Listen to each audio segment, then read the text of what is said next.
கேட்குதுன்னா எஸ்ன்னு மட்டும் கொஞ்சம் டைப் பண்ணுங்க. நம்ம ஸ்டார்ட் பண்ணலாம். அவங்க வரவங்க இருக்கும்.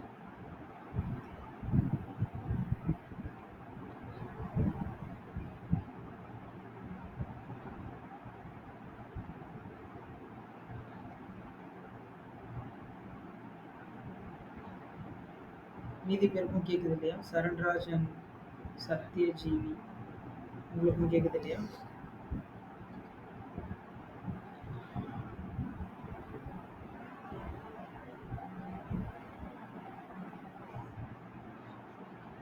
Okay, alright. சரி, நம்ம ஸ்டார்ட் பண்ணலாம். ஸோ என்னுடைய ஸ்க்ரீன் வந்து இப்போ நான் ஷேர் பண்ணுறேன். எல்லாருக்கும் தெரிஞ்சதுன்னா விசிபிள்னு டைப் பண்ணுங்க.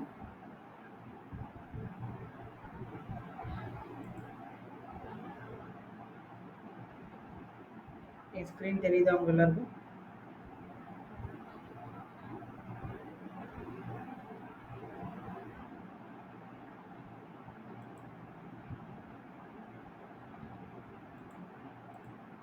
எஸ். Okay, right. சரி, ரைட்.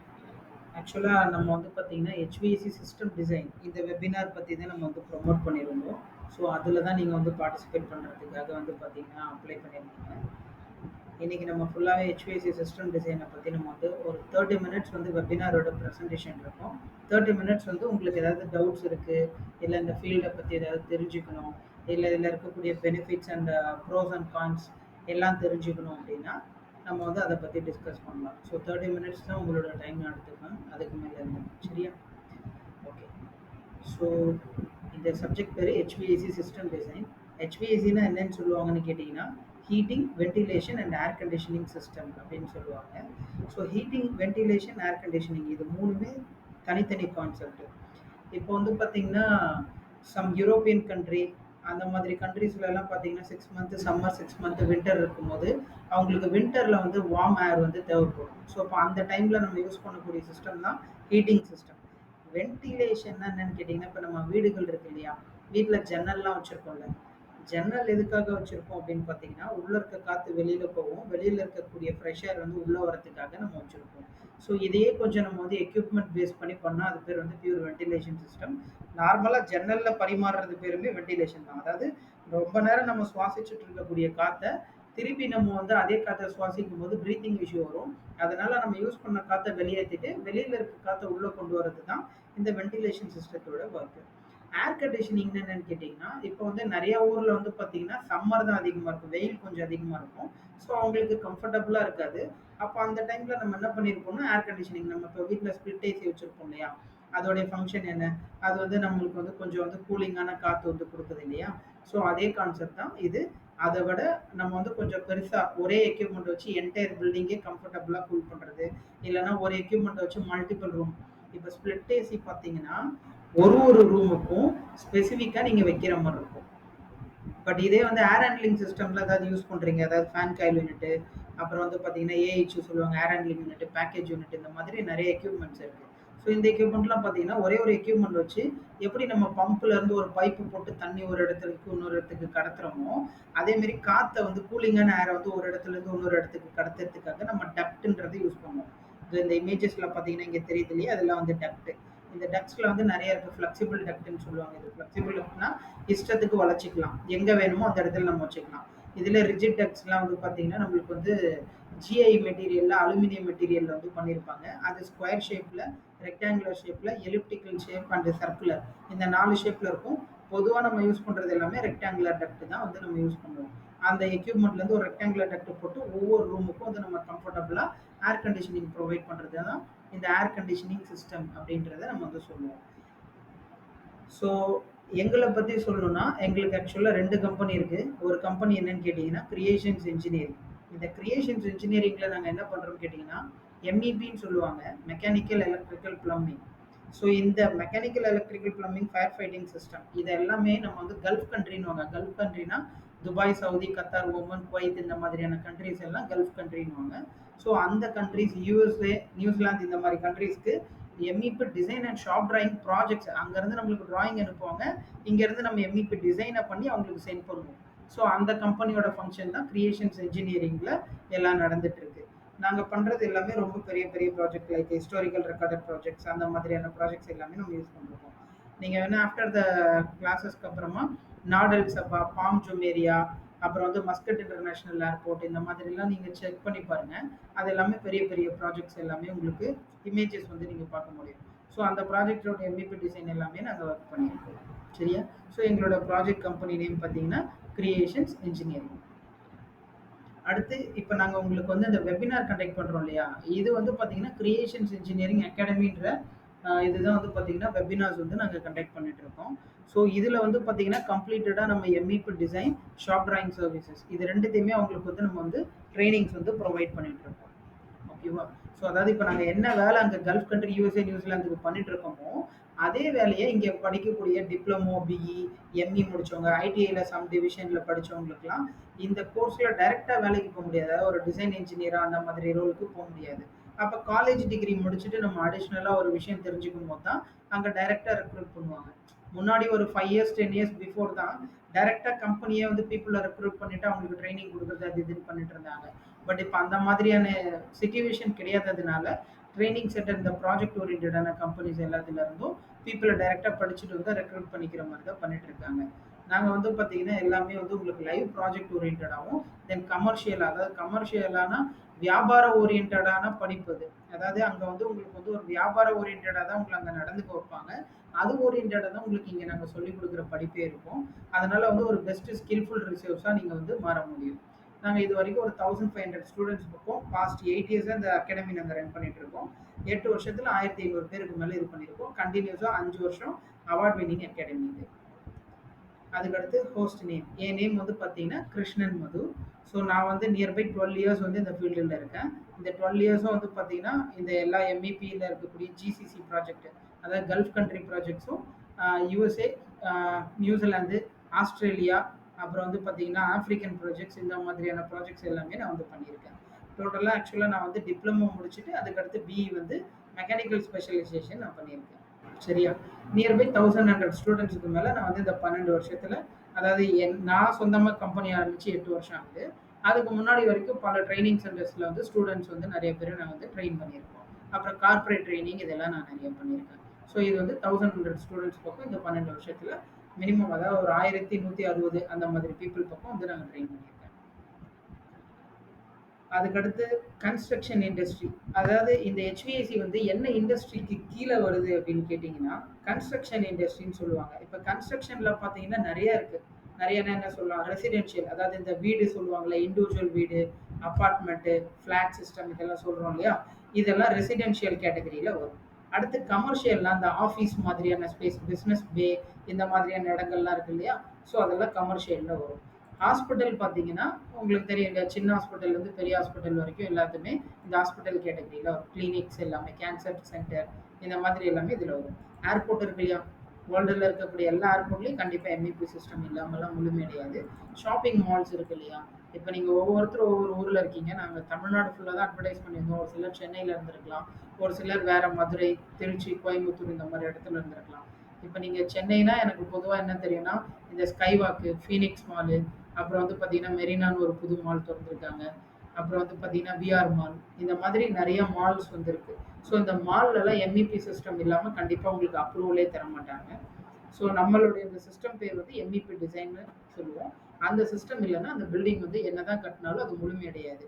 அதாவது ஒரு கன்ஸ்ட்ரக்ஷன் இண்டஸ்ட்ரியில் வந்து பார்த்தீங்கன்னா ஸ்பெசிஃபிக்காக என்னென்ன டிபார்ட்மெண்ட் முக்கியமாக இருப்பாங்கன்னு கேட்டிங்கன்னா ஆர்கிடெக்சர் டிபார்ட்மெண்ட் இருக்கும். அதுக்கடுத்து வந்து ஸ்ட்ரக்சரல் இருப்பாங்க. ஸோ அந்த உங்களுக்கு இந்த ஃபவுண்டேஷன், பீம், காலம், இதெல்லாம் ஸ்லாப்ஸ் இதெல்லாம் இருக்கு இல்லையா, இதெல்லாம் ஸ்ட்ரக்சரல் ஒர்க் தான் பண்ணுவாங்க. ஆர்கிடெக்சர் கம்ப்ளீட் பில்டிங்கோட எலிவேஷன் எல்லாத்தையுமே அவங்க கண்ட்ரோலில் தான் இருக்கும். அடுத்து சிவில் டீம் வந்து அதோடைய கன்ஸ்ட்ரக்ஷனில் இருப்பாங்க. அடுத்து பார்த்தீங்கன்னா MEP team, interior designing, painting, இது எல்லாம் வந்து இந்த கன்ஸ்ட்ரக்ஷன் இண்டஸ்ட்ரிக்கு கீழே தான் எல்லாம் வேலை செஞ்சுட்டு இருக்காங்க. இவ்வளோ பேர் வேலை செஞ்சாதான் ஒரு பில்டிங் வந்து முழுமையடையும். இப்போ என்னதான் வந்து அவங்க அவ்வளோ ஆடம்பரமாக இந்த பில்டிங் கட்டினாலும் எம்இபி சிஸ்டம் இல்லாமல் அந்த பில்டிங் வந்து முழுமையடையாது.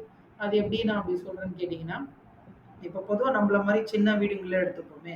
இப்போ நம்ம வீட்டில் வந்து பார்த்தீங்கன்னா கண்டிப்பாக டாய்லெட் அண்ட் கிச்சன் இருக்கும். ஸோ இப்போ இந்த டாய்லெட்டுக்கு வந்து பார்த்தீங்கன்னா ப்ளம்பிங் ஃபெசிலிட்டிஸ் இல்லாமல், அதாவது வாட்டர் சப்ளை, தண்ணி உள்ளே கொடுத்தா அது பேர் வாட்டர் சப்ளை சிஸ்டம், யூஸ் பண்ண கழிவு நீரை வெளியேற்றினா அது பேர் ட்ரைனேஜ் சிஸ்டம்னு சொல்லுவாங்க.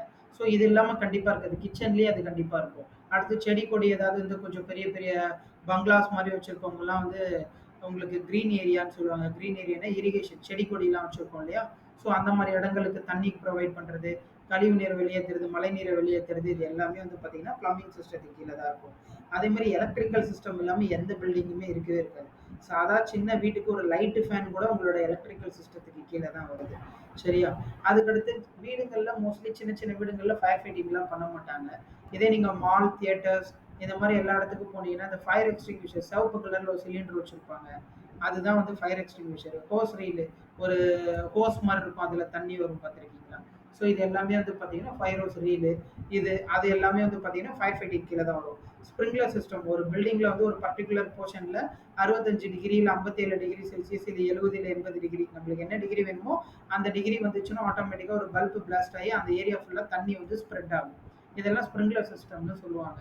ஸோ இது எல்லாமே வந்து பார்த்தீங்கன்னா 3 ஃப்ளோருக்கு மேலே இருக்கக்கூடிய எல்லா கமர்ஷியல் பில்டிங்க்கு கட்டாயம் இது பண்ணலன்னா அப்ரூவலே தர மாட்டாங்க.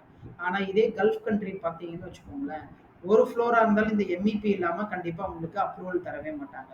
ஸோ டிமாண்ட்ஸ் வந்து கல்ஃப் கண்ட்ரியில் ரொம்ப ரொம்ப அதிகம். பிகாஸ் இங்கே அவேர்னஸ் இல்லாததுனால தான் நாங்கள் கல்ஃபை பற்றி அதிகமாக பேசுகிறோம். அதே சமயம் இன்னொரு விஷயம் என்னன்னு கேட்டிங்கன்னா, சேலரி வந்து ஸ்டார்ட்ஸ் ஃப்ரம் வந்து ஒரு 45,000 டு 1.5 lakhsக்குள்ளே இருக்கும் கல்ஃப் கண்ட்ரினா. ஏன்னா கல்ஃப் கண்ட்ரிக்கு வந்து இதோட டிமாண்ட் ரொம்ப அதிகம். அதை நம்ம இப்போ போக போக ஒவ்வொரு ஸ்லைட்ஸில் வந்து நம்ம அதை பார்க்க போகிறோம். இதான் கன்ஸ்ட்ரக்ஷன் இண்டஸ்ட்ரியில் நம்மளோட ஹெச்விஏசி சிஸ்டம். அதே மாதிரி கன்ஸ்ட்ரக்ஷனில் ஹெச்விஏசி வந்து ரொம்ப ரொம்ப ரொம்ப ரொம்ப மேஜர் ரோல் ப்ளே பண்ணுது. ஹெச்விஏசிக்கு வந்து ஃபர்ஸ்ட் ப்ரியாரிட்டி கொடுப்பாங்க. ஸோ இது எல்லாமே அடுத்தடுத்த ஸ்லைட்ஸில் உங்களுக்கு ஸ்க்ரீன்ஷாட்ஸ்லாம் இருக்குது. பார்க்கும்போது ஒரு ஐடியா உங்களுக்கு கண்டிப்பாக கிடைக்கும். ஸோ நம்மளோட எம்இபி சிஸ்டமில் வந்து பார்த்தீங்கன்னா மொத்தம் 4 டிசைன்ஸ் வந்து நம்ம படிப்போம். ஒன்று ஹெச்விஏசி, அடுத்து எலக்ட்ரிக்கல் சிஸ்டம் டிசைன், அடுத்து ப்ளம்பிங், ஃபயர் ஃபைட்டிங் சிஸ்டம். இந்த 4 டிசைன் தான் சப்ஜெக்டாக இருக்குது. மீதி 2 வந்து பார்த்தீங்கன்னா சாஃப்ட்வேராக இருக்கும். ஒன்று வந்து ஆட்டோகேடு, ஒன்று வந்து ரிவிட் எம்இபின்ற சாஃப்ட்வேர் வந்து யூஸ் பண்ணுவாங்க. பொதுவாக any kind of engineering drawings வந்து நம்ம என்ன யூஸ் பண்ணுவோம்னு கேட்டிங்கன்னா, ஆட்டோகேடுன்ற 2D டிராஃப்டிங் டூல் தான் வந்து நம்ம பயன்படுத்துவோம். இன்கேஸ் 3 டைமென்ஷனில் வேணும், அதே மாதிரி வந்து இன்னமும் நிறைய ஃபங்க்ஷன் இருக்கு ரிவிட் எம்இபியில். ஒரு பில்டிங் கட்டுறதுக்கு முன்னாடி எப்படி இருக்கும், கட்டினா அதுக்குள்ள இருக்கக்கூடிய அப்டக்கல்ஸ் எல்லாத்தையுமே நம்மளால சிமுலேட் பண்ணி பார்க்க முடியும். ஸோ அந்த சாஃப்ட்வேர் பேர் ரிவிட் எம்இபின்னு சொல்லுவாங்க.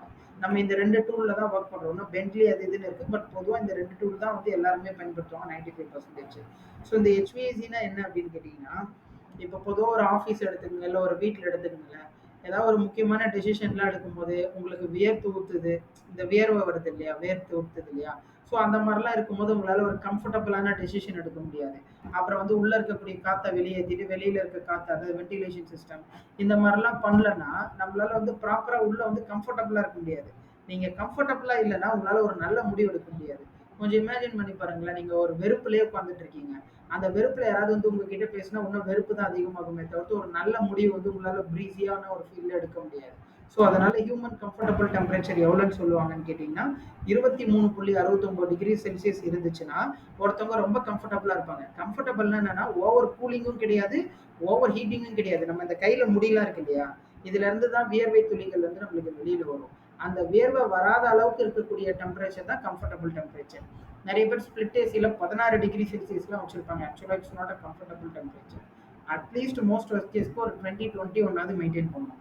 லெபார்டரியில தான் 16-18 டிகிரி மெயின்டைன் பண்ண சொல்லுவாங்க. ஸோ அந்த மாதிரி இடங்கள்ல மட்டும்தான் நம்ம என்ன பண்ணணும் அப்படின்னு கேட்டிங்கன்னா, நம்ம வந்து இந்த மாதிரி ஒரு 16 டிகிரி 18 டிகிரி இந்த மாதிரியான விஷயங்கள்லாம் அங்கேருந்து தான் நம்ம வந்து யூஸ் பண்ணுவோம். சரியா? ஸோ மற்ற எல்லா இடத்துலையும் வீடுகள்லாம் நீங்கள் 24 டிகிரி தான் மெயின்டைன் பண்ணணும். அப்படி இல்லைன்னா 20-22க்குள்ளே நீங்கள் வச்சுக்கலாம். இல்லைன்னா அன்வான்டான எனர்ஜி தான் உங்களுக்கு வேஸ்ட் ஆகும். அடுத்து எலக்ட்ரிக்கல் பார்த்தீங்கன்னா ஒரு பில்டிங்க்கு தேவையான அந்த லைட்டிங்கு, எமர்ஜென்சி லைட்டிங்னு சொல்லுவாங்க. Normal lighting, emergency lighting. Emergency லைட்டிங்னா கரண்ட் போயிடுச்சுன்னா அந்த எமர்ஜென்சி லைட்டிங் மட்டுமே ஆக்டிவேட் ஆகி ஒர்க் ஆகும்.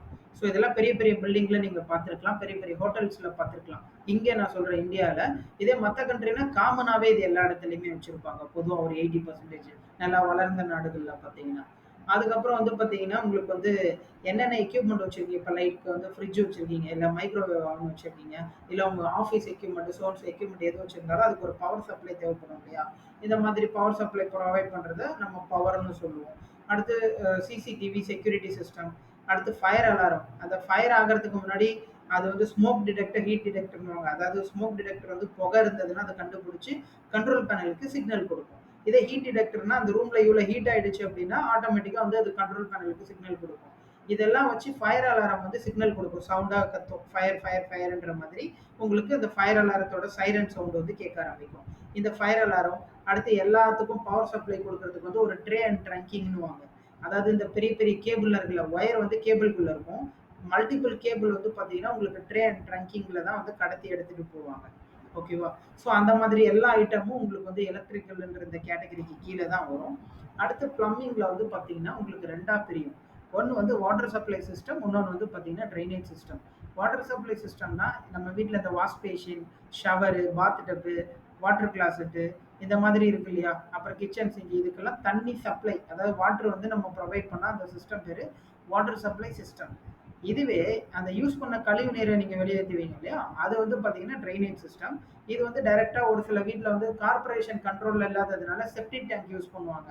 அங்கெல்லாம் பொதுவா உங்களுக்கு செப்டிக் டேங்க் ரேர் கேஸ்ல தான். அதாவது டெவலப்மெண்ட்டே இல்லாத இடத்துல தான் அப்படி இருக்கும். டெவலப்மெண்ட் இருக்கிற இடத்துல கார்ப்பரேஷன் லைன் போடுறதுனால டைரக்ட்டா அந்த கார்ப்பரேஷன் மேனுவல்ல விட்டுருவாங்க. ஸோ அந்த சிஸ்டம் பேரு ட்ரைனேஜ் சிஸ்டம். அடுத்து வந்து என்னன்னு கேட்டீங்கன்னா, உங்களுக்கு வந்து ஸ்டார்ம் வாட்டர்ன்னுவாங்க. அதாவது ரெயின் வாட்டர் சிஸ்டம். ரெயின் வாட்டர்னா மழைநீர் சேகரிப்பு இருக்கு இல்லையா? அந்த தண்ணியும் ப்ராப்பரா வெளியேத்துறது வந்து அதுல தான் இருக்கும். ஒரு சில ரெசிடென்ஷியல் ப்ராஜெக்ட்ல வந்து பெரிய டவர்லாம் இருக்குன்னு வைங்களேன். எல்பிஜி கேஸே வந்து பார்த்தீங்கன்னா, உங்களுக்கு பிளம்பிங் லைன்ல தான் அந்த மாரி ஒரு தனி பைப் லைன் மாரி போட்டு, அந்த பைப் லைன் வழியா எல்பிஜி கேஸ் எடுப்பாங்க.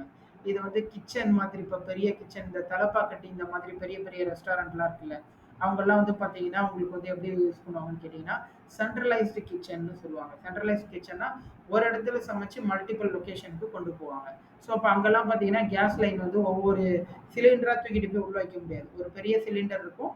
அந்த சிலிண்டர்லேருந்து ஒரு பைப் லைன் மூலியமா போட்டு எங்கெங்கெல்லாம் தேவைப்படுதோ அங்கெல்லாம் ஹோஸ் போட்டு எடுத்துப்பாங்க. அடுத்து ஃபயர் ஃபைட்டிங் சிஸ்டம் பார்த்தீங்கன்னா, மனுஷங்களையும், மனுஷங்கள சார்ந்த பொருட்களையும், அடுத்து பில்டிங்கையும் ஃபயருக்கு அகெயின்ஸ்டா நம்ம வந்து புரொடெக்ட் பண்ணக்கூடிய சிஸ்டம் தான் இந்த ஃபயர் ஃபைட்டிங் சிஸ்டம். அதாவது ஒரு தீ வந்து உருவாச்சு அப்படின்னா, அந்த தீ அணைக்கிறதுக்கும், தீ வரும்போது அது தீ வந்துருச்சுன்னு சொல்றதுக்கான சிஸ்டம் தான் நம்ம வந்து இந்த ஃபயர் ஃபைட்டிங் சிஸ்டம்னு சொல்லுவோம். இதுல வந்து நம்ம ஸ்ப்ரிங்க்லர் சிஸ்டம்னு சொல்லுவாங்க. அதான் இத்தனை டிகிரி செல்சியஸ் ஆச்சுன்னா ஆட்டோமேட்டிக்கா அந்த பல்ப் பிளாஸ்ட் ஆகி அது உடனே தண்ணியை ஸ்ப்ரே பண்ண ஆரம்பிச்சிடும். அந்த பர்டிகுலர் போர்ஷன்ல ஃபயர் ஆச்சுன்னா அணைஞ்சிரும். மனுஷங்களோட ஹெல்ப்பே இல்லாம. ஸோ இது எல்லாமே ஆட்டோமேஷன் சிஸ்டம் தான். அடுத்து எக்ஸ்டிங்விஷர் நீங்க பார்த்துருப்பீங்கல்ல, சிவப்பு கலர் சிலிண்டர். அது தலையில இருக்கக்கூடிய அந்த பின்னை புடுங்கிட்டு கொண்டு போயிட்டு அந்த ஹோஸ் மூலியமா அடிப்பாங்க இல்லையா? ஸோ அது எல்லாமே ஃபயர் எக்ஸ்டிங்விஷர் சிஸ்டம்னுவாங்க. அதுக்கடுத்து வந்து பார்த்தீங்கன்னா, ஃபயர் ஹோஸ் ரீல் ஒரு சிவப்பு கலர்ல ஒரு ரீல் அது ஹோஸ் ரீல் மாரி இருக்கும். அது வந்து 30 மீட்டர் நீளம் இருக்கும். எங்கேயாவது ஃபயர் ஆயிடுச்சு, கிட்டதா சின்னதா தான் ஆயிருக்கு அப்படின்னா, அத அந்த ஹோஸ் ரீல புடிச்சு இழுத்துட்டு போயிட்டு நம்ம அதில தண்ணிய வந்து ஸ்ப்ரே பண்ணா ஆட்டோமேட்டிக்கா அணைஞ்சிரும். அதுக்கப்புறம் எஃப்எம் 200ன்னுவாங்க. மனுஷங்களே வந்து ஃபயர் ஆயிடுச்சுன்னா எஸ்கேப் ஆக தான் பார்ப்பாங்க. அப்ப எக்ஸ்டிங்விஷர்ல போய் அடிச்சுட்டு இருக்க முடியாது. இதுவே ஃபுல்லி ஆட்டோமேட்டிக் சிஸ்டமா இருந்தா அது பேர் எஃப்எம் 200 சிஸ்டமா இருக்கும். ஆட்டோமேட்டிக்கா அந்த ஃபயர் ஆகக்கூடிய எல்லா இடத்துலயுமே அந்த எக்ஸ்டிங்விஷர் ஸ்ப்ரே வந்து அது பண்ணி விட்டுரும். சரியா? அதுக்கப்புறம் வந்து என்ன இருக்கு அப்படின்னு பார்த்தீங்கன்னா, ஃபயர் ஹைட்ரன்ட்ன்னுவாங்க. பில்டிங்க்கு வெளியில தீ பிடிச்சதுன்னா, பில்டிங்க்கு வெளியில நின்னு இந்த ஃபயர் பிரிகேடர் இருக்காங்க இல்லையா? தீயணைப்புத்துறை வீரர்கள் இருக்காங்க இல்லையா? அவங்க வந்து அந்த ஃபயர் ஹைட்ரன்ட்ல ஒரு ஹோஸ கனெக்ட் பண்ணி பில்டிங்க்கு வெளியில இருக்கக்கூடிய நெருப்பையும், பில்டிங்க்கு உள்ள ஜன்னல் வழியாவும் தண்ணிய வந்து பாய்ச்சி அடிப்பாங்க. ஸோ இது எல்லாமே ஃபயர் ஃபைட்டிங்ன்ற இந்த கேட்டகரியில தான் வரும். இது 4மே டிப்ளமோ, பிஇ, எம்இ முடிச்ச யார் வேணாலும் படிக்கலாம். இதுக்கு வந்து என்னென்ன ஸ்பெஷலைசேஷன் அப்படின்னு பார்த்தீங்க அப்படின்னா,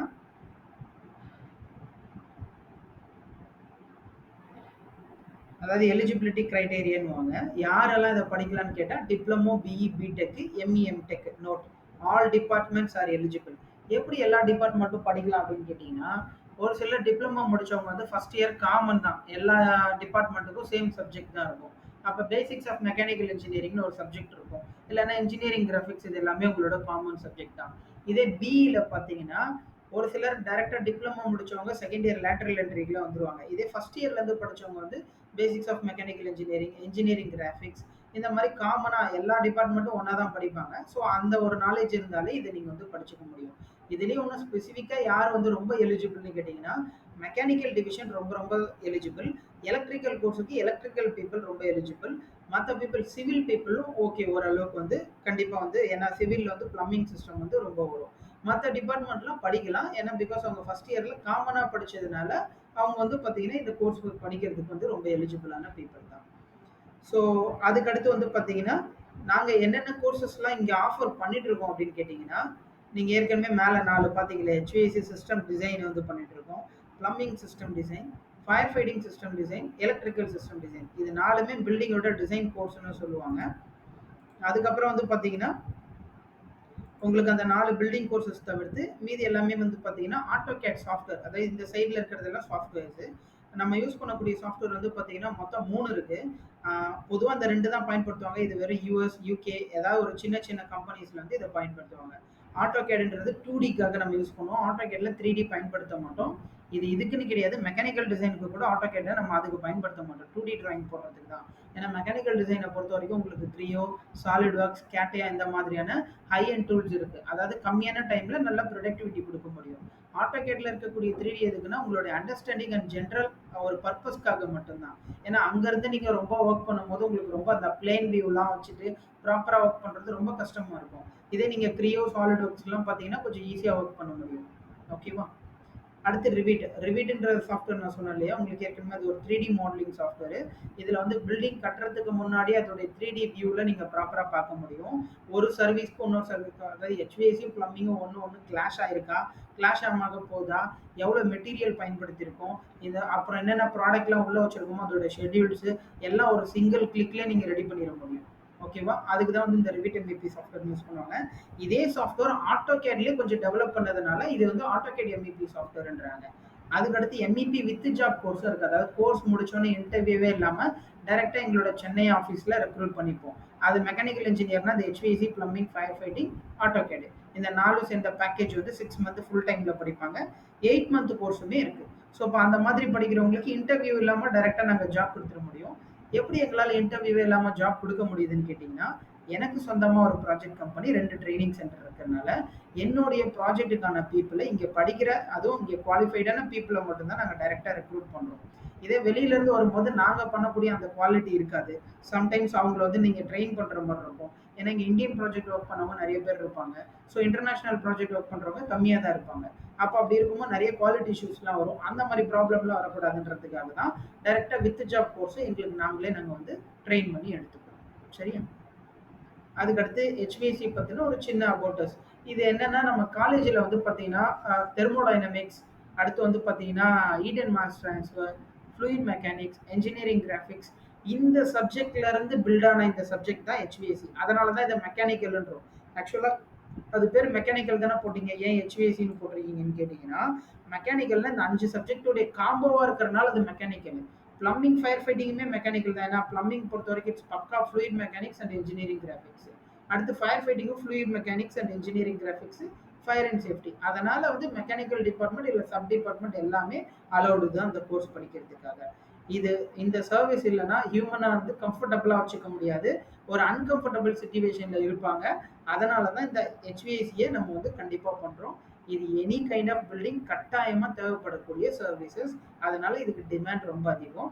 டிமாண்டுன்றீங்களே அது உண்மையாலே தானா அப்படின்றத நான் வந்து உங்களுக்கு கூகுள்லயும் காட்டுறேன். ப்ளஸ் ஆல்ரெடி நீங்களே தேடுறதுக்கான சோர்ஸஸும் நான் கொடுக்குறேன். அடுத்து இப்போ எல்லாமே நம்ம வந்து படிக்கக்கூடிய சப்ஜெக்ட் எல்லாமே ஒரு புக்குன்னு கீழே அதாவது ஒரு ஸ்டாண்டர்டுக்கு கீழே தான் நம்ம வந்து செயல்படுவோம் இல்லையா? அந்த மாதிரி HVACக்கு வந்து நம்ம 2 ஸ்டாண்டர்ட்ஸ் வந்து பயன்படுத்துறோம். ஒன்று வந்து என்னன்னு கேட்டிங்கன்னா ஆஷ்ரேன்னு சொல்லுவாங்க. அதாவது American society of heating, refrigerating and air conditioning engineers. இதுதான் அந்த HVACயோட டிசைனிங் ஸ்டாண்டர்டு.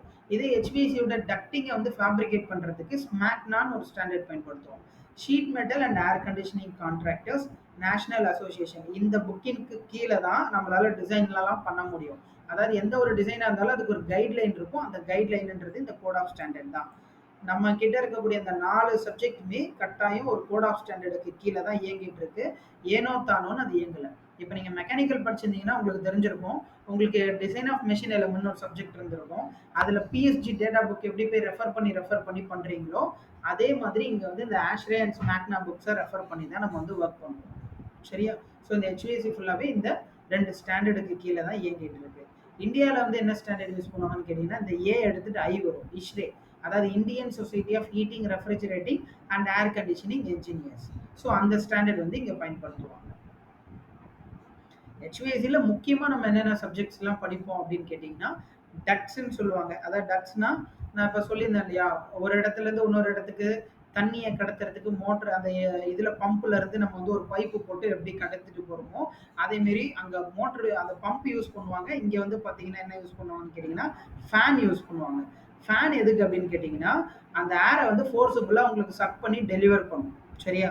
ஸோ அத வந்து எது வழியா கடத்தி எடுத்துட்டு போலான்னு கேட்டீங்கன்னா, டக்ட்ன்னு கூடிய ஒரு காம்போனன்ட் வழியா தான். அங்க பைப் எப்படியோ அதே மாதிரி இங்க டக்ட்ட வந்து பயன்படுத்துவோம். அங்க தண்ணி போகும், இங்க காத்து அதாவது வேப்பர் வந்து உங்களுக்கு பாஸ் ஆகுது.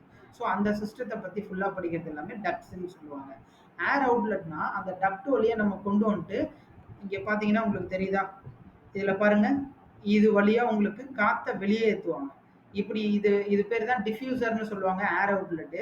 இப்படி குடுத்தா தான் நாலா பக்கமும் காத்து பிரிஞ்சு போகுமே தவிர்த்து, இதே எம்ப்டியா ஓப்பனா அத தொறந்து விட்டா, ஸ்ட்ரெய்ட்டா தரையில தான் அடிக்கும். 4 பக்கமும் டிஸ்ட்ரிபியூட் ஆகாது. ஸோ அதனால தான் வந்து பார்த்தீங்கன்னா, ஏர் டெர்மினல்ஸ் வந்து நம்மளுக்கு வந்து பயன்படுத்துறாங்க. அந்த ஏர் டெர்மினல் எல்லாமே நம்ம வந்து எதுல வச்சிருக்கோம்னா, ஏர் அவுட்லெட் அப்படின்ற ஒரு டாபிக்கு கீழ தான் அதெல்லாம் வரும். ஏர் ஹேண்ட்லிங் யூனிட். இப்ப எப்படி நம்ம ஸ்பிளிட் ஏசி சொல்றோம், விண்டோ ஏசி சொல்றோம். இது எல்லாமே ஏர் ஹேண்ட்லிங் யூனிட்ஸ் தான். அதாவது ஏஹெச்யூன்னு சொல்லுவாங்க. ஏஹெச்யூன்னா வேற. அதாவது ஒரு பெரிய எக்யூப்மெண்ட்ல இருந்து அதாவது ஒரு 25 டன் ஏசி இருக்குன்னு வச்சுக்கோங்களேன். அதுல ஒரு கணக்குக்கு சொல்லணும்னா. அந்த மாதிரியான ஒரு எக்யூப்மெண்ட்ல இருந்து மல்டிபிள் ரூமுக்கு வந்து ஏர் கண்டிஷனிங் சிஸ்டத்த வந்து நம்ம ப்ரொவைட் பண்ணுவாங்க. ஸோ இது எல்லாமே ஏர் ஹேண்ட்லிங் யூனிட்டுக்கு கீழ தான் அது நடக்குது. சரியா? இது நெறைய யூனிட் இருக்கு. ஏர் ஹேண்ட்லிங் யூனிட்ன்னுவாங்க. அடுத்து வந்து ஃபேன் காயில் யூனிட்ன்னு சொல்லுவாங்க. அதுக்கடுத்து பேக்கேஜ் யூனிட் சொல்லுவாங்க. அதுக்கடுத்து கெசட் யூனிட் சொல்லுவாங்க. அதுக்கப்புறம் எஃப்ஏஹெச் ஃப்ரெஷர் ஹேண்ட்லிங் யூனிட் இருக்கு. இந்த மாதிரி நிறைய ஏர் ஹேண்ட்லிங் யூனிட்ஸ் இருக்கு. ஒவ்வொன்றும் சைஸுக்கு ஏற்ற மாதிரி தேவைக்கு ஏற்ற மாதிரி எக்யூப்மெண்ட்ஸை நம்ம சூஸ் பண்ணிப்போம். அடுத்து ஃபேன்ஸ். அங்க எப்படி வாட்டர் சப்ளைல நம்ம பம்ப்ஸை பத்தி படிக்கிறோமோ இங்க வந்து ஃபேன்ஸ் வந்து நம்மளுக்கு தேவைப்படுது. அந்த ஃபேன்ஸ் எல்லாத்தையுமே நம்ம இந்த சப்ஜெக்ட் கீழே தான் படிப்போம். காத்த ஒரு இடத்துல இருந்து இன்னொரு இடத்துக்கு வேகமா கடத்தி கூப்பிட்டு போறதுக்கு நம்மளுக்கு ஃபேன்ஸ் வந்து பயன்படுது. ஓகேவா? அடுத்து சில் வாட்டர் சிஸ்டம். இங்க நம்ம கூலிங்கான ஏர் கண்டிஷன்டு ஏர் வந்து நம்ம குடுக்குறோம் இல்லையா? இந்த கூலிங்கா நம்ம கொண்டு வரதுக்கு வந்து நம்மளுக்கு வந்து ஆக்சுவலா 2 மீடியம் தேவைப்படுது. ஒண்ணு வந்து பார்த்தீங்கன்னா, ரெஃப்ரிஜரன்ட் பயன்படுத்தலாம். இன்னொன்னு வந்து சில்டு வாட்டர் பயன்படுத்தலாம். அதாவது ஒரு பைப்ல ஒரு 5 டூ 6 டிகிரி செல்சியஸ்ல ஒரு தண்ணி பாஸ் ஆயிட்டு இருக்குன்னு வைங்களேன். இப்ப இது என் ஃபேஸு, இந்த இடத்துல பைப் பாஸ் ஆயிட்டு இருக்கு. இப்ப இந்த ஃபேஸ் இருக்கிற இடத்துல ஃபேன் இருக்குன்னு வச்சுப்போம். இப்ப நம்ம ஊதுறோம்னு வச்சுக்கோங்களேன். இந்த பைப்ப கடந்து அந்த பக்கம் போகும்போது கூலிங்கான காத்து தான் டெலிவர் ஆகும். இதே இந்த இடத்துல ரெஃப்ரிஜரண்ட்ட விட்டா, ரெஃப்ரிஜரண்ட்டும் உங்களுக்கு வந்து மந்த வாயுக்கள் தான். அதனால அந்த பக்கம் கூலாகி தான் இந்த பக்கத்துல காத்து தள்ளிட்டு போய் விழுகுது. இதனால தான் கூலிங்கான ஏர் வந்து வருது. ஸோ இதுக்கு வந்து யூஸ் பண்ணக்கூடிய ஒரு ஒன் ஆஃப் தி சிஸ்டம் தான் சில்டு வாட்டர் சிஸ்டம். அது எல்லாமே இதுல வந்து நம்ம படிப்போம். மேஜரா 95% எல்லாம் இதை தான் யூஸ் பண்ணுவாங்க ப்ராஜெக்ட்டுக்கு. அடுத்து இந்த கூலிங்கான வந்து சில்டு வாட்டர் வந்து நம்ம வந்து ப்ரொடியூஸ் பண்றதுக்கு வந்து 3 சிஸ்டம் யூஸ் பண்ணுவோம். ஒன்னு சில்லர், இன்னொன்னு கூலிங் டவர், இன்னொன்னு ஹீட் எக்ஸ்சேஞ்சர். ஹீட் எக்ஸ்சேஞ்சர் எதுக்கு இங்க பயன்படுத்துறோம்னா, நம்ம நாட்டுல எப்படி குடி தண்ணீரை வந்து முனிசிபாலிட்டி நம்மளுக்கு சப்ளை பண்றாங்களோ, இந்த மாதிரி துபாய், சவுதி, கத்தார் இந்த மாதிரி கண்ட்ரில குளிர்ச்சியான தண்ணியை வந்து பார்த்தீங்கன்னா, நீங்க வந்து எக்யூப்மெண்ட்டுக்கு யூஸ் பண்றதுக்கு அவங்க ஒரு தனி பைப் லைனா குடுக்குறாங்க. அப்ப தொலை தூரத்துல இருந்து நம்மளுடைய பில்டிங்க்கு வந்து சேரும்போது அந்த டெம்பரேச்சர் வேரி ஆயிரும். அதாவது 5 டூ 6 டிகிரி செல்சியஸ்க்கு உள்ள இருந்துச்சுன்னா தான் தண்ணி சில்லுன்னு இருக்கும். இல்லன்னா அந்த சில் ஃபீலே கிடைக்காது. அப்ப வெளியில இருந்து ஒரு 10 டிகிரி செல்சியஸ் ஆகுது அங்கிருந்து நம்மளுக்கு கடந்து வரும்போது, ஹீட் எக்ஸ்சேஞ்சர்ல விட்டுட்டு ஹீட் எக்ஸ்சேஞ்சர்ல இருந்து நீங்க வெளியில ஒரு அவுட்லெட் எடுத்தீங்கன்னா, உங்களுக்கு தண்ணி வந்து குளிர்ச்சியா கிடைக்கும். ஸோ அதுக்காக ஹீட் எக்ஸ்சேஞ்சர் வந்து நம்ம பயன்படுத்துறாங்க. சில்லர் பத்தி நீங்க காலேஜ்லயே படிச்சிருப்பீங்க இல்லையா? ஒரு சோர்ஸ் ரா வாட்டர் வந்து நீங்க இன்புட்டா குடுத்தீங்கன்னா, அவுட்புட் வந்து கோல்டு வாட்டரா உங்களுக்கு வரும். கூலிங் டவரை பொறுத்த வரைக்கும் ஒரு மேடை மாதிரி இருக்கும். மேல 4 ஃபேன் வச்சிருப்பாங்க. நம்ம இப்ப டீ கடையில டீ ஆத்துறாங்கல்ல, மேல இருந்து ஆத்தும் போது என்ன ஆகுது? Thermal conductivity. அதாவது அட்மாஸ்பரிக் ஏர்ல இருக்கக்கூடிய அந்த டெம்பரேச்சரும் நம்மளுடைய மீடியமும் 2 கனெக்ட் ஆகும்போது, நம்மளுக்கு அந்த டெம்பரேச்சர் வந்து பார்த்தீங்கன்னா, ரெடியூஸ் ஆக ஆரம்பிச்சுரும். ஸோ அப்ப மேல இருந்து தண்ணி வந்து உங்களுக்கு ஸ்டெப் பை ஸ்டெப்பா கீழ வந்து இன்க்ளூடிங் வித் ஃபேனோட ஃபோர்ஸபிளோட வரும்போது, உங்களுக்கு அந்த தண்ணி ரொம்ப சில்லுன்னு ஒரு ஃபீல் இருக்கும். அதனால நம்ம கூலிங் டவர் வந்து பயன்படுத்தியிருப்போம். சரியா? அதுக்கடுத்து டேம்பர்ஸ். நம்ம எப்படி வந்து பைப் லைன்ல வந்து வால்வ் யூஸ் பண்ணி ஒரு இடத்துல இருந்து இன்னொரு இடத்துக்கு ஃப்ளோவை கண்ட்ரோல் பண்றோமோ, அதே மாதிரி காத்த கண்ட்ரோல் பண்றதுக்கு டேம்பர்ஸ் வந்து பயன்படுத்துறோம். இங்க வந்து நம்ம volume control tamper, fire tamper, அடுத்து வந்து இன்னும் கேஸ் டேம்பர்ஸ் இந்த மாதிரி நிறைய இருக்கு.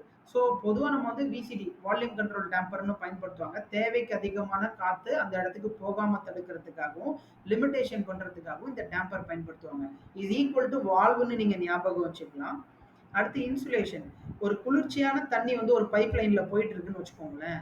வெளியில இருக்கக்கூடிய அட்மாஸ்பரிக் டெம்பரேச்சர் வேற லெவல்ல இருக்கு. இப்ப அது 2ம் சேர்ந்து அந்த பைப்ல படும்போது தெர்மல் கண்டக்டிவிட்டி இஷ்யூ நடக்கிறனால, அது உள்ள போயிட்டு இருக்க பைப் லைனோட டெம்பரேச்சர் வந்து வீணாகும். ஸோ இப்ப இத நம்ம வந்து இந்த மாரி வெளியில இருக்கக்கூடிய அட்மாஸ்பரிக் ஏர் வந்து பார்த்தீங்கன்னா, இந்த பைப்ல வந்து கடத்தக்கூடாது அப்படின்றதுக்காக மேல வந்து இன்சுலேஷன். அதாவது ஒரு பஞ்சு மாதிரின்னு வச்சுக்கோங்களேன். அப்படி போடுறதுனால நம்மளுக்கு வந்து எந்த இஷ்யூஸும் வந்து கனெக்ட் ஆகாது. ஓகேவா? ஸோ இப்ப இது எல்லாமே வந்து பார்த்தீங்கன்னா, இந்த இன்சுலேஷன் சப்ஜெக்ட்டுக்கு கீழ வந்து நம்ம படிப்போம். ஓகே. ஸோ இதுதான் நம்ம HVACல படிக்கக்கூடிய இம்பார்ட்டன்டான டாபிக். ஆக்சுவலா இதுல வந்து வெறும் 8 தான் போட்டிருக்கு. இன்னும் கால்குலேஷன் இருக்கு. இன்னும் இதுலயே டீட்டெயில்டா இருக்கும். சும்மா உங்களுக்கு வந்து ஒரு ஹைலைட் பண்ணி காட்டுறதுக்காக இந்த 8 டாபிக் போட்டிருக்காங்க. மொத்தம் 23 டாபிக் நீங்க படிப்பீங்க. ஆக்சுவலா இந்த HVACன்னு ஒரு சப்ஜெக்ட் படிச்சீங்கன்னா. அடுத்து இதுல இருக்கக்கூடிய இம்பார்ட்டன்டான கால்குலேஷன். இந்த கூலிங் லோட் கால்குலேஷன் தான் இருக்கிறதுலயே ரொம்ப இம்பார்ட்டன்ட். இந்த கால்குலேஷன் என்னன்னு கேட்டீங்கன்னா, இப்ப நீங்க வீட்டுக்கு ஸ்பிளிட் ஏசிலாம் வாங்குறீங்களா? 1 டன்னு, 2 டன் இந்த மாரி சொல்றீங்கல்ல. இது எத்தன டன்னுன்னு முடிவு பண்ணக்கூடிய கால்குலேஷன் தான் இந்த கூலிங் லோட் கால்குலேஷன். இந்த கால்குலேஷனோட ரிசல்ட்ல இருந்து தான் உங்களுக்கு கூலிங் லோட்ஸ், அதாவது அதோட எத்தன டன்னேஜஸ் அப்படின்ற ஒரு விஷயத்த வந்து நம்மளால கண்டுபிடிக்க முடியும். அடுத்து டக்ட் சைஸ். நான் சொன்னேன் இல்லையா, காத்த ஒரு இடத்துல இருந்து இன்னொரு இடத்துக்கு கடத்துறதுக்கு நம்ம யூஸ் பண்ணக்கூடிய காம்போனன்ட் தான் டக்ட். இப்ப இது ஒவ்வொரு இடத்துக்கும் நம்ம மாறி மாறி போகும்போது ஒண்ணு முடிஞ்சிருச்சு அடுத்த ஏரியாவுக்கு கொடுக்குதுன்னா அப்ப அதுக்கேற்ற மாதிரி அளவு கூடும் குறையும் இருக்கும் இல்லையா. இதை வந்து நம்ம சைசிங் பண்றதுக்கு சாஃப்ட்வேர்ஸ் வந்து பயன்படுத்துறோம். மெக்கான்னு சொல்லிட்டு ஒரு டெக்சைசர் இருக்கு. இதுதான் அந்த மெக்கா டெக்சைசரு.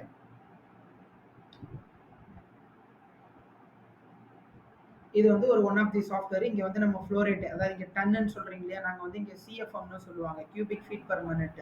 அடுத்து லிட்டர் பர் செகண்ட்ல சொல்லுவாங்க ஏர். அதாவது எஸ்ஐ யூனிட், ஐபி யூனிட். இந்த சிஎஃப்எம்ன்றது ஐபி யூனிட். எஸ்ஐ யூனிட்ல வந்து லிட்டர் பர் செகண்ட் இல்ல மீட்டர் கியூப் பர் செகண்ட்ல சொல்லுவாங்க. ஸோ அங்க நம்ம இன்புட் கொடுத்தா அதோட டெப்த் சைஸஸ் வந்து ரெக்டாங்குலர் டெப்த் தான் நம்ம யூஸ் பண்ணுவோம்னு சொன்னோம் இல்லையா, அதோட விட்த் எவ்வளோ டெப்த் எவ்வளோன்றதை அது காட்டி கொடுத்துரும். அதை தான் நம்ம டெப்த் சைஸ்ன்னு சொல்லுவாங்க. Lobby pressurisation calculation, staircase pressurisation calculation சொல்லுவாங்க. அதாவது ஃபயர் ஆயிடுச்சுன்னா பில்டிங்கை நம்ம ஓடுவோம். லாபி இந்த காரிடார் வழியா தான் ஓடுவோம். அப்போ கும்பலா நிறைய பேர் சேர்ந்து ஓடும்போது அங்க புகை இருக்கிறதுனால நம்மளால சுவாசிக்க முடியாது. பல பேர் கூடி இருக்கும் போது காத்து வந்து அடைக்க ஆரம்பிச்சிடும். இந்த மூச்சு விடுறதுக்கு கஷ்டப்படுவாங்க இல்லையா. ஸோ இப்போ அந்த மாதிரியான எந்த ஒரு இஷ்யூஸும் வந்துடக்கூடாதுன்னு லாபி ஏரியால பண்ணா லாபி ப்ரெஷரைசேஷன். படிக்கட்டு இருக்கிற ஏரியால பண்ணா அது பேர் ஸ்டேர் கேஸ். கார் பார்க் இருக்கிற இடத்துல பண்ணா கார் பார்க் ப்ரெஷரைசேஷன் கால்குலேஷன். அத்தனை பேர் கூடி குழுமி நின்னாலும் நம்மளுக்கு மூச்சு வந்து அடைக்காம இருக்கிறதுக்காக நம்ம பண்ணக்கூடிய கால்குலேஷன். அடுத்து சில்டு வாட்டரோட ஃப்ளோ. நம்ம யூஸ் பண்றோம் இல்லையா, மீடியம் வந்து கூலிங்க்கு மீடியம் வந்து சில்டு வாட்டர் யூஸ் பண்ணணும் இல்லையா. அது வந்து 2 எக்யூப்மெண்ட் கனெக்ட் பண்ண எவ்வளோ சைஸஸ் வரும், 3 எக்யூப்மெண்ட் பண்ண எவ்வளோ சைஸஸ் வரும்னு இந்த ஃப்ளோவை வச்சு தான் நம்மளால அதோடைய கால்குலேஷன் அதோடைய பைப் டயாமீட்டர் போட முடியும். எக்ஸ்டர்னல் ஸ்டாட்டிக் ப்ரெஷர்னு சொல்லுவாங்க. எக்ஸ்டர்னல் ஸ்டாட்டிக் ப்ரெஷரை வந்து இஎஸ்பி கால்குலேஷன் சொல்லுவாங்க. அதாவது ஒரு ஃபேன்ல இருந்து காற்றை தூக்கி அடிக்கும் போது அதோடைய கடைசி பாயிண்ட் வரைக்கும் போகும்போது, இப்போ ஆரம்பிக்கும் போது 2 பார்ல தொடங்குதுன்னு வச்சுக்கோங்களேன், அதோடைய டெட் பாயிண்ட்ல எவ்வளோ ப்ரெஷர் இருக்கு ஒரு ஒரு பிரான்ச்சுக்கும் போனதுக்கு அப்புறமா அப்படின்னு அதையும் அதோடைய ப்ரெஷர் ட்ராப்பையும் அதோட வெலாசிட்டி எல்லாத்தையும் கண்டுபிடிக்கிறது தான் இந்த எக்ஸ்டர்னல் ஸ்டாட்டிக் ப்ரெஷர். இது எதுக்காக பயன்படுத்துறோம்னா, இப்போ நீங்க பம்ப் வாங்குறீங்கன்னு வைங்களேன், அது வந்து 10 மீட்டர் ஹெட்னு வைங்களேன், அங்கேருந்து 10 மீட்டர் ஹெட்டுக்கு தான் 1 பார் ப்ரெஷரில் வந்து ஃப்ளோ பாஸ் ஆகிட்டு இருக்கும். இன்கேஸ் நீங்கள் 15 மீட்டருக்கு போட்டிங்கன்னா 1 பாரில் கடைசி டெட் எண்டில் ஃப்ளோ கிடைக்காது. அப்போ என்ன ஆகும்னா குறைஞ்சிக்கிட்டே இருக்கும். அப்போ எந்தெந்த ஏரியாவில் எவ்வளோ குறைஞ்சிச்சின்னு கண்டுபிடிக்கிறது தான் இந்த எக்ஸ்டர்னல் ஸ்டாட்டிக் ப்ரெஷர் கால்குலேஷன்றதை நம்ம வந்து சொல்கிறோம். சரியா. அதுக்கடுத்து எலிஜிபிலிட்டி க்ரைட்டீரியா ஏற்கனவே பார்த்தீங்க. இந்த கோர்ஸ் வந்து டிப்ளமோ, பிஇ, எம்இ முடிச்சவங்க எனி டிபார்ட்மெண்ட் வந்து படிக்கலாம். ஆனால் எலக்ட்ரிக்கல் படிக்கணும்னா எலக்ட்ரிக்கல் டிபார்ட்மெண்ட் படிச்சிருந்தா மட்டும்தான் எலக்ட்ரிக்கல் சொல்லி தருவாங்க. ஏன்னா நீங்கள் தப்பாக எதனா பண்ணிட்டீங்கன்னா ஷார்ட் சர்க்யூட் ஆயிடும். இதே மெக்கானிக்கல் கோர்சஸ் யார் வேணாலும் படிக்கலாம். அதை HVAC, பிளம்பிங், ஃபயர் ஃபைட்டிங் இந்த 3 யார் வேணாலும் படிக்கலாம். அடுத்து இதை படிச்சா நம்மளுக்கு என்னென்ன ஜாப் ரோல்ஸ் எல்லாம் கிடைக்கும் அப்படின்னு கேட்டீங்கன்னா, ஃபர்ஸ்ட் HVAC டிசைன் இன்ஜினியரா வரலாம். இதுலயே வந்து ஒரு சிலர் வந்து டிசைன் இன்ஜினியரா போகாம கேட் டிராஃப்ட்மேனா கூட போவாங்க. ஏன்னா அவங்களுக்கு காசு தான் முக்கியம்னு பார்த்துருப்பாங்க, பொசிஷன் முக்கியம் கிடையாது, நல்ல சேலரி நல்ல கம்பெனி அப்படின்றதுனால அங்கே டிராஃப்ட்மேனா கூட போயிருப்பாங்க. அடுத்து சைட் இன்ஜினியர். நம்ம என்னதான் டிசைன்ல பண்றோமோ அதை அப்படியே சைட்ல எக்ஸிக்யூட் பண்ணக்கூடிய அந்த சீஃப் பேர் தான் சைட் இன்ஜினியர்னு சொல்லுவாங்க. சைட் சூப்பர்வைசர் வந்து சைட் இன்ஜினியருக்கு கீழே தான் அந்த டீம் அவர் தான் மேனேஜ் பண்ணிப்பார். சூப்பர்வைசர்லாம் பொதுவாக டிப்ளமோ, ஐடிஐ முடிச்சவங்க எல்லாம் சைட் சூப்பர்வைசரா இருக்காங்க. இன்ஜினியரிங் முடிச்சவங்க சைட் இன்ஜினியரா இருக்காங்க. இந்த டிப்ளமோ முடிச்சவங்களும் 5 வருஷம் எக்ஸ்பீரியன்ஸ் ஆனதுக்கப்புறம் சைட் இன்ஜினியர் டெசிக்னேஷன்ல எல்லாம் நிறைய பேர் ஒர்க் பண்ணியிருக்காங்க. அதுக்கடுத்து ப்ரொக்யூர்மெண்ட் இன்ஜினியர். ப்ரொக்யூர்மெண்ட் இன்ஜினியர்னா யாருன்னு கேட்டிங்கன்னா, நம்ம இப்போ வந்து அ என்னென்ன மெட்டீரியல்லாம் யூஸ் பண்ணியிருக்கோமோ, அந்த மெட்டீரியல் எல்லாம் எந்தெந்த கண்ட்ரிலேருந்து வாங்கணும், இல்ல எந்தெந்த கம்பெனிலேருந்து வாங்கணும்னு டிராயிங்ல இருக்கக்கூடிய பில் ஆஃப் குவான்டிட்டிக்கு ஏத்த மாதிரி, அவங்க குவான்டிட்டி டேக் ஆஃப் எடுத்துட்டு, அத அந்தந்த பர்ட்டிகுலர் பிளேஸ்லேருந்து வாங்கிட்டு வரக்கூடிய அந்த இன்ஜினியர் தான் ப்ரொக்யூர்மெண்ட் இன்ஜினியர். அப்ப இந்த MEP நாலேட்ஜ் இருந்துச்சுன்னா, அவங்களுக்கு வந்து ரொம்ப ஹெல்ப்ஃபுல்லா இருக்கும். குவான்டிட்டி சர்வேயர்ன்னுவாங்க. அந்த டிராயிங்ல என்னென்ன மெட்டீரியல்லாம் நம்ம பயன்படுத்தியிருக்கோம், அதோடைய கவுண்ட் எத்தனைன்றத பார்க்கறது இந்த குவான்டிட்டி சர்வேயரோட வேலை. QAQCன்றவங்க யாருன்னு பார்த்தீங்கன்னா, குவாலிட்டி அஷூரன்ஸ் அண்ட் குவாலிட்டி கண்ட்ரோல்னு சொல்லுவாங்க. இவங்க என்ன பண்ணுவாங்கன்னா, நம்ம சைட்ல இருக்கபடி, அதாவது நம்ம டிராயிங்ல இருக்கபடி சைட்ல டிராயிங் இன்ஸ்டால் பண்ணிட்டாங்கன்னா, அந்த இன்ஸ்டாலேஷனை போயிட்டு இவங்க தான் இன்ஸ்பெக்ட் பண்ணிட்டு கரெக்டா தப்பான்னு அப்ரூவல் கொடுப்பாங்க. இவங்க அப்ரூவல் கொடுத்தாங்கன்னா அந்த பர்டிகுலர் ரூமோட இன்ஸ்டாலேஷன் முடிஞ்சிச்சு, அடுத்த லெவலுக்கு வந்து போவாங்க. ஸோ டிசைன் முடிச்சா இந்த 6 இடத்துல ஒர்க் பண்ணலாம். பட் இந்த டிசைனை நீங்க படிக்காம இந்த 2, 3, 4, 5, 6 ஒர்க் பண்ண முடியுமா அப்படின்னு, இதுல வேலை செஞ்சவங்க டிசைன் இன்ஜினியரா ஒர்க் பண்ண முடியுமான்னு கேட்டா லைட்டா டவுட் தான். ஏன்னா நீங்க HVACக்கு வந்து ஆஷ்ரே படிக்கணும்னு சொன்னேன், ஸ்மாக்னா ஸ்டாண்டர்ட் படிக்கணும்னு. பிளம்பிங்க்கு வந்து பிரிட்டிஷ் ஸ்டாண்டர்ட்னு இருக்கு. அடுத்து வந்து யுனிவர்சல் பிளம்பிங் கோட் இருக்கு, இன்டர்நேஷனல் பிளம்பிங் கோட் இருக்கு. இந்த மாதிரி வேரியஸ் புக்ஸ் இருக்கு. இதெல்லாம் எதுவுமே படிக்காம இவங்களால டைரக்டா டிசைன் இன்ஜினியர் ஆக முடியாது. ஆனா டிசைன் இன்ஜினியரிங் படிச்ச இந்த 6 இடத்துல எங்க வேணாலும் உங்களால வேலை செய்ய முடியும். இதுதான் டிசைனுக்கு இருக்கக்கூடியதுல முக்கியமான விஷயம். அதே மாதிரி உங்களோட டிசைன் இல்லைன்னா சைட்ல 1000 பேர் வேலை செஞ்சாலும் 3000 பேர் வேலை செஞ்சாலும் சைட் அப்படியே தான் இருக்குமே தவிர்த்து மூவ்மெண்ட் இருக்காது. ஸோ இது வந்து டாப் ப்ரியாரிட்டி ஒர்க்னு சொல்லுவாங்க. ஒயிட் காலர் ஜாப் தான் உங்களுக்கு. அதுக்கடுத்து ஒய்எஸ். இது ஏன் எங்ககிட்ட படிக்கணும் அப்படின்றத நாங்கள் எங்களை நியாயப்படுத்துவோம்னு கேட்டிங்கன்னா, நாங்கள் வந்து ஒரு லைவ் ப்ராஜெக்ட் கம்பெனி. இங்கே நீங்கள் ஆக்சுவலாக இது வந்து ஒரு தொழில் சார்ந்த துறை. அந்த படிப்பை தான் நீங்கள் படிக்க வரீங்க. பொதுவாக நீங்கள் வந்து என்ன ஒரு துறையில் படிக்கணும்னு நினைக்கிறீங்களோ அந்த துறை சார்ந்த நபர்கிட்ட நீங்கள் படிக்கும்போது அதில் ஈஸியாக உங்களால் ஃபெமிலியராக வர முடியும். இல்லை காலேஜில் பார்த்தீங்கன்னா உங்களோட லெக்சரர்லாம் பாருங்களேன், அவங்க BE முடிச்சிருப்பாங்க, ME முடிச்சிருப்பாங்க, உங்களுக்கே கிளாஸ் எடுக்க வந்திருப்பாங்க. அந்த ஃபீல்டு ஓரியன்டாக அவங்களுக்கு எங்கேயுமே ஒர்க் எக்ஸ்பீரியன்ஸ் இருக்காது. பட் அவங்க உங்களுக்கு கிளாஸ் எடுக்கும்போது என்ன பண்ணுவாங்கன்னா, அவங்க படிச்ச அந்த டெக்னிக்ஸை வச்சு தான் உங்களுக்கு சொல்லித் தர முடியுமே தவிர்த்து, ஒரு ரியல் லைஃப் இன்சிடென்ட்டை உங்களால அவங்களுக்கு வந்து சால்வ் பண்றதுக்கு சொல்லித் தர முடியாது. அதுக்கு காரணம் அவங்க அந்த ஃபீல்டுல இல்லாததுனால தான். யார் வேணாலும் படிச்சு முடிச்சுட்டு எஜுகேட் பண்றதுக்கு ஒரு ஸ்கில் இருந்துச்சுன்னா எஜுகேட் பண்ணலாம். பட் ஆனா அந்த துறை சார்ந்து வேலை செஞ்சுட்டு அந்த துறையில இருந்து நீங்க ஒரு பாடம் படிச்சீங்கன்னு வச்சுக்கோங்களேன், இந்த புக் எடுத்து படிக்கணுன்ற அவசியம்லாம் இல்லை. புத்தியில தானாவே ஏறிடும். அந்த அளவுக்கு தான் வந்து உங்களுக்கு லைவ் ப்ராஜெக்ட் எக்ஸ்போசர் இருக்கும். ஏன்னா நாங்கள் இந்த ஃபீல்டில் ப்ராஜெக்ட் பண்ணுறதுனால இது ஒன் ஆஃப் தி பாயிண்டாக வச்சுருக்கோம். அதேமாரி நாங்கள் ISO 9001 to 2008 certified training institute. நாங்கள் வந்து எங்களோட கம்பெனி வந்து 9001 to 2008 சர்டிஃபைட் இன்ஸ்டியூட். பாஸ்ட் 5 இயர்ஸாக கண்டினியூஸாக அவார்ட் வின்னிங் அகாடமி இது. ஐ திங்க் எனக்கு பேக்ரவுண்டில் உங்களுக்கு அவார்ட்ஸ்லாம் தெரியும்னு நினைக்கிறேன். ஸோ அதுதான். அடுத்து இஸ்ரே சொன்னல, Indian standard, Indian society of heating refrigeration and air conditioning, அதில் வந்து நான் மெம்பர்ஷிப்பாக இருக்கேன். அதாவது ஃபேக்கல்ட்டியாக வந்து நான் மெம்பர்ஷிப்பில் வந்து இருக்கேன். ஸோ இது வந்து ஒரு one of the prime rule. அதுக்கடுத்து வந்து பார்த்தீங்கன்னா, the professional course must be learn from the industry expert. என்னைக்குமே ஒரு துறை சார்ந்த கோர்ஸை அந்த துறை சார்ந்த நபர்கிட்ட நீங்கள் படிக்கணுன்றத வந்து நாங்கள் குறிப்பிடுறோம். அடுத்து வந்து up to date industry update and new technologies will be getting us. இன்னைக்கு மார்க்கெட்டில் ஒன்று வரும், நாளைக்கு ஒன்று வரும். இதெல்லாம் நீங்கள் வந்து தியரட்டிக்கலாக படிச்சுட்டு இருந்தீங்கன்னா புதுசாக சைட்டில் என்ன இருக்குது, புதுசாக டெக்னாலஜி என்ன வந்திருக்குன்னு உங்களுக்கு தெரியாது. இப்போ எங்களுடைய ஒர்க்கே இதுதான்றதுனால புதுசு புதுசாக மார்க்கெட்டில் என்ன டெக்னாலஜி வந்திருக்கோ அந்த விஷயங்களை உங்களுக்கு வந்து எங்களால் சொல்ல முடியும். அதனால வந்து அப் டு டேட் வந்து உங்களுக்கு இருக்கும். அதே மாதிரி எங்களோட ஃபீஸ் ஸ்ட்ரக்சர்ல வந்து ஹியூஜ் டிஸ்கவுண்ட்ஸ் இருக்கு அண்ட் ஆஃபர்ஸ் இருக்கு. அதாவது ப்ராக்டிக்கலாகவும் படிச்சு ஒரு டிஸ்கவுண்ட்ல படிக்கிறதுன்றது ரொம்ப ரேரு. ஸோ இங்கே மொத்தம் 13 இன்ஸ்டியூட்டுக்கு மேலே சென்னையில் இருக்கு. அதில் எங்களுதே மொத்தம் 3 இன்ஸ்டியூட் இருக்கு. அதில் ஒன்று வந்து ஃபங்க்ஷன் ஆகல, மீதி 2 ஃபங்க்ஷன் ஆகிட்டு இருக்கு. ஸோ இதில் வந்து ப்ராஜெக்ட் ஓரியன்டாக ஒரு 2-3 இன்ஸ்டியூட் தான் இருக்கே தவிர்த்து மீதி இது வந்து நார்மல் ட்ரைனிங் சென்டர் தான். யார் வேணாலும் இந்த சப்ஜெக்ட் எடுத்துட்டு சும்மா சொல்லி கொடுப்பாங்க.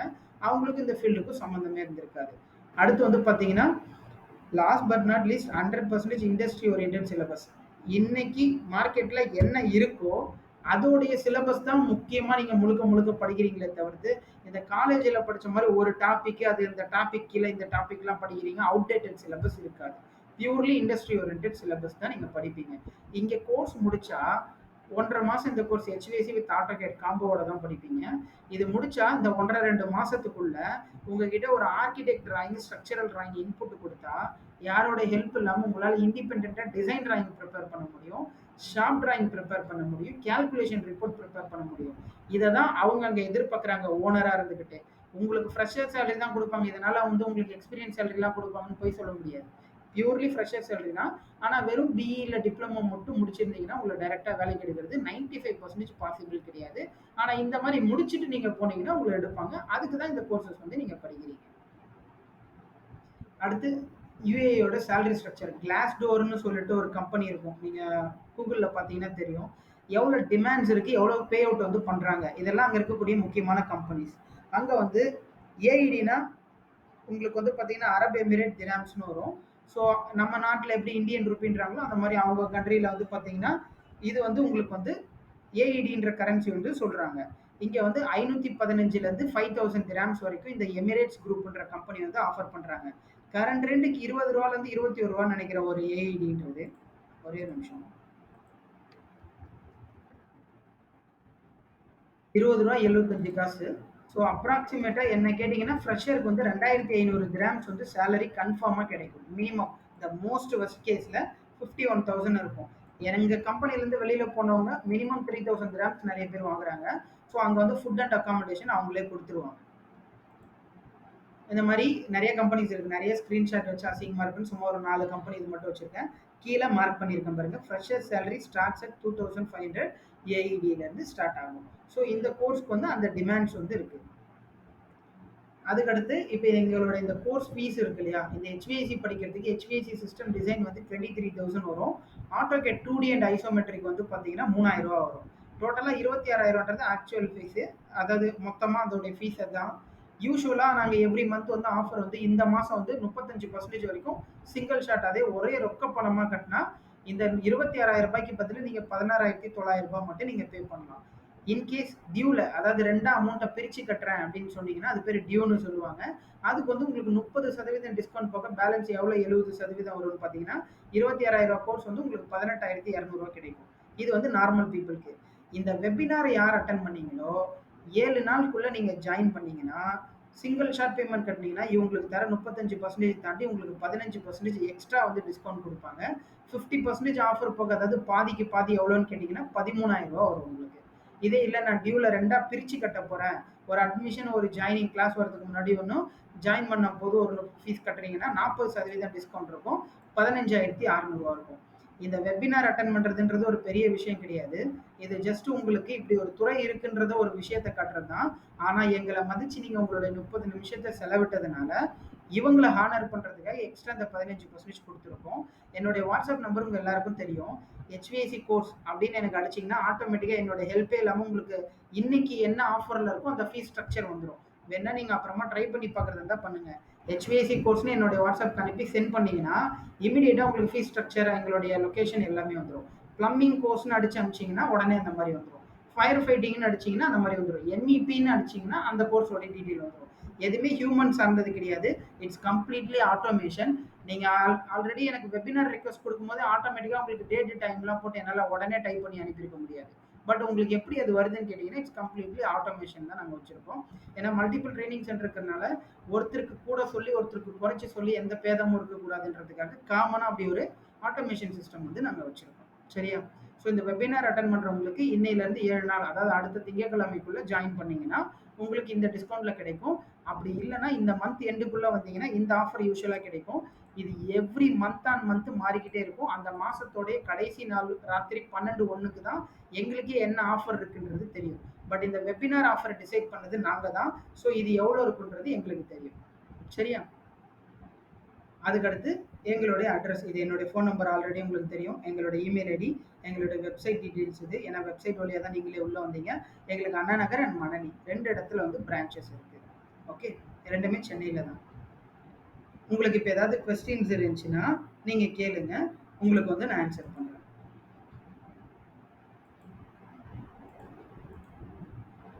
ஸோ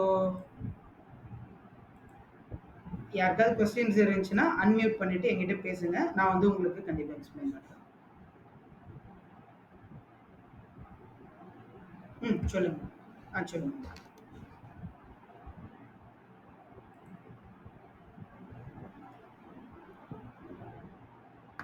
இல்லை ஆக்சுவலாக டெக்னிக்கலுக்கு டு பி ஃப்ராங்க் அப்படி ஒரு கோர்ஸே கிடையாது. ஓகே, வெளிப்படையாகவே சொல்கிறேன். டிசைன் முடிச்சவங்க தான் அங்கே போயிட்டு கூட மாட இருந்து கற்றுக்கிட்ட கோர்ஸ் தான் வந்து உங்களுக்கு டெக்னிக்கல் கோர்சஸ்லாம். பட் இப்ப நீங்க டிசைன் முடிச்சுட்டு போனா, ஐ திங்க் நீங்க ஃபுல்லா வெபினார் அட்டெண்ட் பண்ணீங்கன்னு நெனைக்கிறேன். அதுல நான் 6 ரோல் போட்டிருந்தேன் பாருங்க. டிசைன் முடிச்சா நீங்க டிசைன்ல ஏன்னா ஒரு சிலருக்கு டிசைன் பண்றது பிடிக்கும். ஒரு சிலருக்கு இல்லங்க நான் ஃபீல்டுல இறங்கி, களத்துல இறங்கி வேலை செய்றது தான் பிடிக்கும்னு சொல்லுவாங்க. கரெக்ட்டா? அவங்க வந்து சைட் என்ஜினியரா, இல்ல சைட் சூப்பர்வைசரா போலாம். ஸோ அப்ப டிசைன் முடிச்சா அங்க உங்களால போ முடியும். ஆனா அங்க இருக்கிறவங்களால டைரக்ட்டா டிசைனுக்கு வர முடியாது. பொதுவாவே இப்படி ஒரு கோர்சஸ் வந்து வெளியில கிடையாது. அதாவது சைட் என்ஜினியரிங் ஓரியன்டடான கோர்ஸ் சொல்றேன் நான். ம்.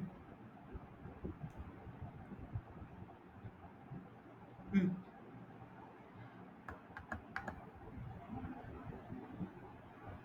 கண்டிப்பாம்மா. எஸ். ஒண்ணுமே இல்ல. ஆக்சுவலா இப்ப நான் வந்து பாருங்க, பொதுவா உங்களுக்கு எல்லாருக்கும் Googleல ஆப்பரேட் பண்ண தெரியும். சரியா? இது பேர் வந்து பார்த்தீங்கன்னா, HVAC என்ஜினியர்ஸ். ஓகேவா? HVAC என்ஜினியர்ஸ் இன் எந்த கண்ட்ரி வேணா போடுங்க. Dubai, Saudi, Qatar, Oman, Kuwait, Chennai, Bangalore, Mumbai எங்க வேணா போடுங்க. நான் வந்து பார்த்தீங்கன்னா, நான் துபாய்ல போடுறேன். ஏன்னா நம்ம பசங்களுக்கு ரொம்ப ஹை டிமாண்ட் அங்க இருக்கிறதுனால நான் போடுறேன். நீங்க இந்த மாதிரி பார்த்தீங்கன்னா, உங்களுக்கு எவ்வளோ வேக்கன்சி போட்டிருக்காங்கன்னு தெரியுதா? 951 வேக்கன்சிஸ் இருக்கு. ஓகே. இதெல்லாம் 5 டூ 10 இயர்ஸ் எக்ஸ்பீரியன்ஸ் இருக்காங்க இல்லையா? ஆக்சுவலா ஒரு டீமுக்கு வந்து 10 டிசைன் இன்ஜினியர்ஸ் வேணும்னு வைங்களேன். 2 பேர் தான் சீனியர் எடுப்பாங்க. மீதி 8 பேர் யார் எடுப்பாங்கன்னா, ஜூனியர்ஸ் தான் எடுப்பாங்க. ஏன்னா, அப்படி பண்ணும்போது தான் அவங்களோட சம்பளமும், இவங்களோட சம்பளமும் மீட் ஆயி ஒரு டீமோட சேலரின்றது மீட் ஆகும். சரியா? ஏன்னா, அந்த 2 சீனியர்ஸ் வந்து அவங்கள வந்து கோஆர்டினேட் பண்ணிப்பாங்க. ஜூனியர்ன்னு நான் மீட் பண்றது வெறும் எம்ப்டி ஃப்ரெஷர் கிடையாதும்மா. யார் இந்த கோர்ஸ படிச்சிருக்காங்களோ, அவங்க தான் நான் ஃப்ரெஷர்ன்னு மீன் பண்றது. வெறும் டிப்ளமோ, பிஇ ராவா முடிச்சுட்டு வந்தவங்க கிடையாது. ஏன்னா, உங்களுக்கு வந்து இண்டிபெண்டன்ட்டா டிராயிங் ஒர்க் பண்ண தெரிஞ்சுட்டாலே உங்களோட சுப்பீரியர்ஸ் வந்து கைட் பண்ணிப்பாங்க. இப்ப எங்கள மாரி கம்பெனி வந்து அவுட் சோர்சிங் கம்பெனின்னு சொல்லுவாங்க. அவுட் சோர்சிங் கம்பெனினா துபாய்ல உட்காந்துட்டு அவங்களால வேலை செய்ய முடியாது. ஏன்னா, அங்க சம்பளம் குடுக்கணும்னா 50,000 குடுக்கணும். இங்க குடுக்கணும்னா 8,000 டூ 15,000 தான் சம்பளம் குடுப்பாங்க. அப்ப என்ன பண்ணுவாங்கன்னா, ஒரு நாட்டுல இருந்து இன்னொரு நாட்டுக்கு நான் வேலைய வந்து அவுட் சோர்ஸ் பண்றேன். நீங்க எனக்கு ஒர்க் பண்ணி குடுங்க அப்படின்னு சொல்லிட்டு எங்களுக்கு கான்ட்ராக்ட் வந்துரும். சரியா? அப்ப நம்ம என்ன பண்றோம்னா, இங்க நம்ம கிட்ட படிச்ச பசங்க, இல்ல ஏற்கனவே வேலை தெரிஞ்ச பசங்கள நம்ம ரெக்ரூட் பண்ணி இப்படி பண்றோம். பொதுவா இதுதான் இதோட ப்ராசஸ். இந்த மாதிரி நீங்க HVAC என்ஜினியர்ன்ட்டுன்னு எந்த கண்ட்ரி போட்டாலும் உங்களுக்கு டிமாண்ட் அதிகம். பிகாஸ் HVAC வந்து கன்ஸ்ட்ரக்ஷன் இண்டஸ்ட்ரியில ஒரு கண்ணு மாதிரி. கண் இல்லாம கண்டிப்பா இருக்க முடியாது இல்லையா? அந்த மாரி இது வந்து ரொம்ப முக்கியமான விஷயம். ம்.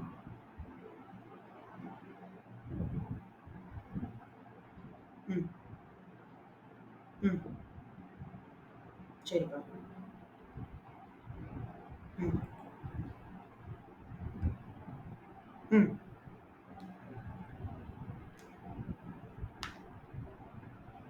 கண்டிப்பாம்மா. அதாவது ஃப்ரெஷருக்கே வாய்ப்பு இருக்கு. ஓகேவா? இங்க பிரச்சனை என்ன தெரியுமா நம்ம பசங்களுக்கு? முதல்ல இப்படி ஒரு சப்ஜெக்ட் இருக்கிறது தெரியாது. இதுதான் முதல் விஷயம். ஏன்னா ஒரு கிளாஸ்ல 60 பேர் இருக்கீங்கன்னு வைங்களேன், 2 பேருக்கு கூட இத பத்தி தெரியாது. ஓகே. ஸோ டிமாண்ட் ரொம்ப அதிகம். 2வது விஷயம் வந்து என்னன்னு கேட்டீங்கன்னா, நெறைய பேருக்கு இப்ப நீங்க மதுரையிலருந்து சென்னைக்கு வர தெரியும். இப்ப மதுரையிலருந்து நேரா துபாய்க்கு போ தெரியுமான்னு கேட்டா, கொஞ்சம் லைட்டா டவுட் தான்னு வச்சுக்கோங்களேன். ப்ராசஸ் தெரியாது பசங்களுக்கு. ஓகேவா? ஸோ இப்ப நம்ம வந்து இந்த கன்சல்டன்ட் சொல்லுவாங்க தெரியுமா? வேலை வாங்கி தர கன்சல்டன்ட் சொல்ல. அதெல்லாம் fraud work. 90% fraud work. 10% licensed holder தான் ஜென்யூனா ஒர்க் பண்ணுவாங்க. லைசென்ஸ்டு ஹோல்டர கண்டுபிடிக்கிறதே பெரிய மேட்டர். ஓகேவா? நான் எந்த கன்சல்டன்ட்ட சொல்றேன்னு கேட்டீங்கன்னா, டிராவல் கன்சல்டன்ட்ன்னு சொல்லுவாங்க. இவங்க என்ன பண்ணுவாங்கன்னு கேட்டீங்கன்னா, விசிட் விசா எடுத்தீங்கன்னா, அப் அண்ட் டவுன் டிக்கெட் 2மே போட்டிருக்கணும். சரியா? அது அந்த விசா 1 மாசத்துக்கு அங்க உங்களுக்கான அக்காமடேஷனு. அடுத்து சாப்பாடு, தண்ணி, வைஃபை. நம்ம ஊர்ல எப்படி பஸ் வந்து ஒரு பாஸ் எடுத்துட்டு அன்லிமிட்டடோ, அந்த மாரி அங்க உங்களுக்கு மெட்ரோ கார்ட்ஸ் இருக்கு.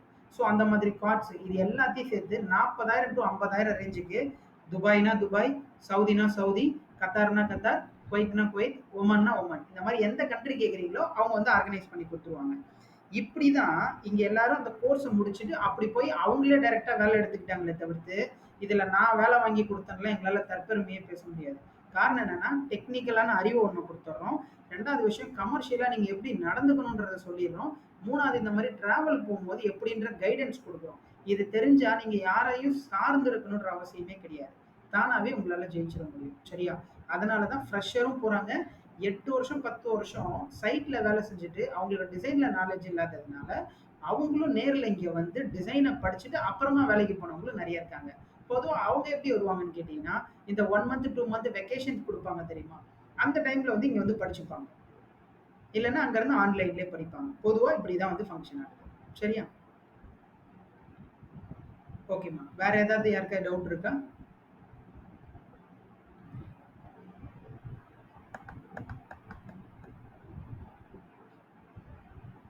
Good evening Aravindan. சொல்லுங்க. நீங்க வருத்தப்பட வேணாம். ஆக்சுவலா கிளாஸஸ் ரெக்கார்ட் ஆயிட்டு தான் இருக்கு. ஸோ ஒன்ஸ் வந்து முடிச்சோனே யார் அட்டெண்ட் பண்ணாங்களோ அவங்களுக்கு மட்டும் நான் வந்து குடுப்பேன் கண்டிப்பா. சொல்லுங்க. ஆமாங்க. தனி தான். ம். எல்லாமே தனி தான். HVAC தனி, பிளம்பிங் தனி, ஃபயர் ஃபைட்டிங் தனி. ஆஸ் அ மெக்கானிக்கல் இன்ஜினியரா நீங்க இருந்தீங்கன்னா, 3மே படிச்சுட்டு போனீங்கன்னா உங்களுக்கு வேல்யூ ரொம்ப அதிகம். ஓகேவா? அதாவது HVAC, பிளம்பிங், ஃபயர் ஃபைட்டிங் 3மே படிக்கிறவங்களுக்கு தான் ஃபர்ஸ்ட் பிரியாரிட்டி குடுப்பாங்க. மத்தபடி யூசுவலாவே HVACயோட ரெக்யர்மென்ட் அதிகமா இருக்கிறனால, ஈஸியா வந்து அவங்களுக்கு வேலை கிடைச்சுரும். நாங்க எல்லாத்தையும் கொண்டு வந்து பசங்க மேல திணிக்க முடியாது இல்லையா? அதனால பிரைம் ரோல்ல இருக்கக்கூடியத முதல்ல மக்களுக்கு வந்து சேர்த்துரணும். அதுக்காக தான் இந்த விஷயம் பண்றோம். இதே இல்ல எனக்கு ஃபைனான்ஷியலா ப்ராப்ளம் கிடையாது. நான் போய் அங்க ஒரு நல்ல பொசிஷன்ல போறேன். ஏன்னா இங்கேருந்து 50,000 60,000 செலவு பண்ணிட்டு போறேன் 1 மாசம். போய் நான் ஜெயிக்கணும். எனக்கு வந்து எந்த ஒரு சூழ்நிலையிலும் தோல்வி இருக்கக்கூடாதுன்னு வரும்போது, நாங்க அவங்களுக்கு இப்படி தான் சஜெஸ்ட் பண்றோம். ஃபுல் பேக்கேஜா அவங்க படிக்கிறாங்கன்னா 50% யூசுவல் டிஸ்கவுண்ட் இருக்கு. இந்த வெபினார் பீப்பிள்க்கு அடிஷனலா ஒரு 5% டிஸ்கவுண்ட் வந்து குடுப்பாங்க. ஓகேவா?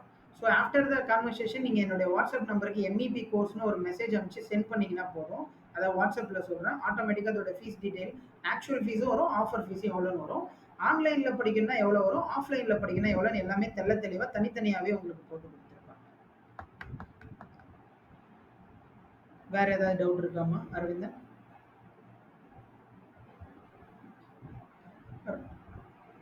ஷூர்மா, நோ ப்ராப்ளம். எப்போ உங்களுக்கு டவுட்னாலும் நீங்க பேசலாம். கோர்ஸ் படிச்சா தான் உங்ககிட்ட பேசணுமா அப்படின்ற ஒரு எண்ணம்லாம் வேண்டாம். நாங்க வந்து இந்த ஃபீல்டுல ஏற்கனவே இருந்து கொஞ்சம் சக்சஸ்ஃபுல்லா வந்திருக்கோம். ஓகேவா? நீங்க இனிமேல் தான் புதுசா ட்ரை பண்றீங்க. உங்களுக்கு என்னால முடிஞ்ச கைடன்ஸ கம்ப்ளீட்லி குடுப்போம். இதுக்கெல்லாம் எதுவும் நீங்க பே பண்ண தேவையில்ல. நீங்க கோர்ஸ் வந்து படிச்சா தான் உங்ககிட்ட நாங்க பேசுவோன்ற இன்டென்ஷன்லாம் கிடையாது. உங்களுடைய சீனியர் அவர் எப்படி பிளேஸ் ஆனாரோ, அவர் எப்படி அவங்க ஜூனியருக்கு கைடன்ஸ் குடுப்பாங்களோ, அந்த விஷயத்த தான் நாங்க பண்றதுக்கு முயற்சி செஞ்சு இந்த விஷயத்த பண்ணிட்டு இருக்கோம். சரியா? ஸோ அதனால உங்களுக்கு பொதுவாவே இந்த ஃபீல்டு ஓரியன்டடாவோ, இல்ல வந்து எப்படி நீங்க வந்து இன்ஜினியரிங் முடிச்சு உங்களுக்கு வேலை கிடைச்சுச்சு, இது ஓரியன்டடாவோ ஏதாவது டவுட் இருந்ததுன்னா, நீங்க எப்ப வேணாலும் என்னுடைய அதே வாட்ஸ்அப் நம்பர் தான் என்னுடைய ஃபோன் நம்பரும். எப்ப வேணாலும் பிங் பண்ணுங்க. உங்களுக்கு கண்டிப்பா அதுக்கான ரெஸ்பான்ஸ் வந்து குடுப்போம். இன்கேஸ் பிஸியா இருந்தா உங்களுக்கு கட் பண்ணிட்டு மெசேஜ் அனுப்பிச்சுருவோம். எப்ப ஃப்ரீயா இருக்குமோ உடனே டப்புன்னு நம்ம கூப்பிடுவாங்க. சரியா? ஓகே. ராகுல் உங்களுக்கு ஏதாவது டவுட் இருக்கா? ஓகேம்மா.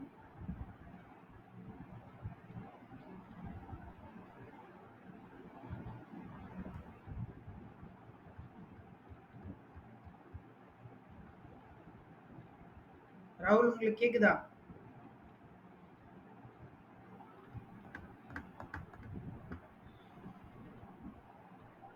ஓகேம்மா. ஆல்ரைட். ஆக்சுவலா மொத்தம் 10 பேர் அட்டெண்ட் பண்ணோம். அதுல 6 பேர் தான் நீங்க வந்திருக்கீங்க. 4 பேர் வந்து பாதியில போயிட்டாங்க போல. ஓகே. இது வந்து நான் இங்க ரெக்கார்ட் பண்ணிட்டு இருக்கேன். ஒன்ஸ் ரெக்கார்டிங் ப்ராப்பரா வந்துருச்சுன்னா, இதே இத திருப்பி நீங்க ரிப்பீட் பண்ணணும்னு ஆசைப்பட்டீங்கன்னா, Google டிரைவ்ல வந்து நான் டவுன்லோடபிள் லிங்க்கா லைஃப் டைம் ஃபுல் ஆக்சஸ் இருக்கும். அது வந்து உங்களுக்கு நான் குடுத்துருவேன். சரியா? ஓகே. ஐ ஹோப் உங்களுக்கு எல்லாம் புரிஞ்சிருக்கும்னு நெனைக்கிறேன். உங்களுக்கு ஏதாவது டவுட் இருந்ததுன்னா, எப்ப வேணாலும் நீங்க பிங் பண்ணுங்க. வைண்ட் அப் பண்ணிக்கலாமா? இல்ல ஏதாவது டிஸ்கஸ் பண்ண வேண்டியது இருந்தா நீங்க கேள்வி கேளுங்க.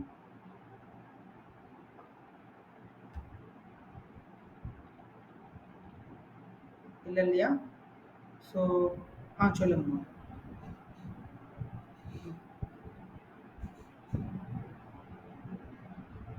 கண்டிப்பா. ஆக்சுவலா பிளேஸ்மெண்ட் அசிஸ்டன்ஸ்னா என்ன அப்படின்னு கேட்டீங்கன்னா, உங்களுக்கு கோர்ஸ் முடிச்சுட்டீங்க. அதாவது வித்தவுட் ஜாப் கோர்ஸ்க்கு தான் டிஸ்கவுண்ட் தருவோம். எங்களுடைய எண்ணம் 2டே 2 தான்ப்பா.